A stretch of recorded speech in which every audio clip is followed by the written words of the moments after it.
ധനുഷ് രചനയും സംവിധാനവും നിർവഹിച്ച് നായകനായി അഭിനയിച്ച രാഹൻ എന്ന സിനിമ ഇന്നലെ ആമസോൺ പ്രൈം വഴി റിലീസ് ചെയ്തിരുന്നു.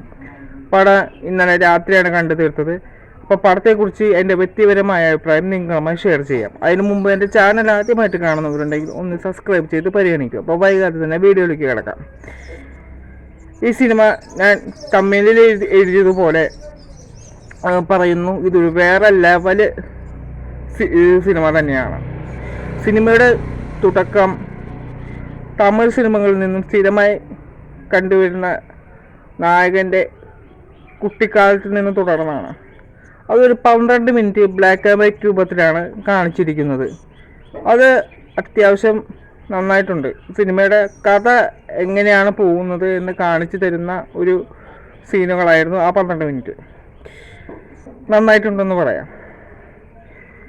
പിന്നെ ധനുഷിൻ്റെ ഇൻട്രോ സീൻ വരുമ്പോഴുണ്ടാകുന്ന സീനുകൾ അത് തിരക്കേടില്ലാതെ വരുന്ന സീനുകളായിരുന്നു. പിന്നെ അതിൽ ഏറ്റവും എടുത്തു പറയേണ്ട ഒരു കാര്യമാണ് അപർണ ബാലമുരളിയുടെ അഭിനയം. തൻ്റേടിയായ ഒരു കഥാപാത്രമാണ് അവർ ചെയ്യുന്നത്.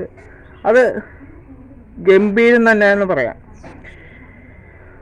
പിന്നെ സിനിമയിൽ ഏറ്റവും കരച്ചിൽ വരുന്ന ഒരു സീനുണ്ട്.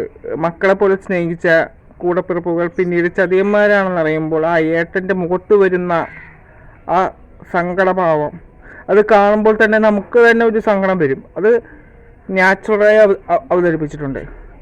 പിന്നെ ഏറ്റവും എടുത്തു പറയേണ്ട മറ്റൊരു കഥാപാത്രമാണ് ദുർഗ എന്ന കഥാപാത്രം അഭിനയിക്കുന്ന ആ പെൺകുട്ടി. ധനുഷിൻ്റെ പെങ്ങളുടെ വേഷം ചെയ്യുന്ന ആ പെൺകുട്ടി ധനുഷിനേക്കാൾ ഗംഭീരമായി എന്ന് വേണം പറയാൻ. സിനിമയിലെ ഓരോ ഫൈറ്റ് സീനും മാസ് ഡയലോഗുകളെല്ലാം ആ പെൺകുട്ടി വർക്കൗട്ട് ആക്കിയിട്ടുണ്ട്. എഴുന്നേറ്റ് നിന്ന് കൈയടിക്കാൻ തോന്നുന്ന ഒരു സീനുകളായിരുന്നു അതൊക്കെ. പിന്നെ ധനുഷിനെ പറ്റി പറയേണ്ട കാര്യമൊന്നുമില്ലല്ലോ. നല്ലൊരു നടനാണ് അദ്ദേഹം. ഇപ്പോൾ നല്ല നടൻ മാത്രമല്ല, നല്ലൊരു സംവിധായകനും കൂടിയാണെന്ന് അദ്ദേഹം ഈ സിനിമയിലൂടെ തെളിയിച്ചിരിക്കുകയാണ്. മൊത്തമായി പറഞ്ഞാൽ എൻജോയ് ചെയ്യാൻ പറ്റിയ ഒരു സൂപ്പർ സിനിമ. അപ്പോൾ മറ്റൊരു വീഡിയോയുമായി നമുക്ക് വീണ്ടും കാണാം. അതുവരേക്കും ബൈ.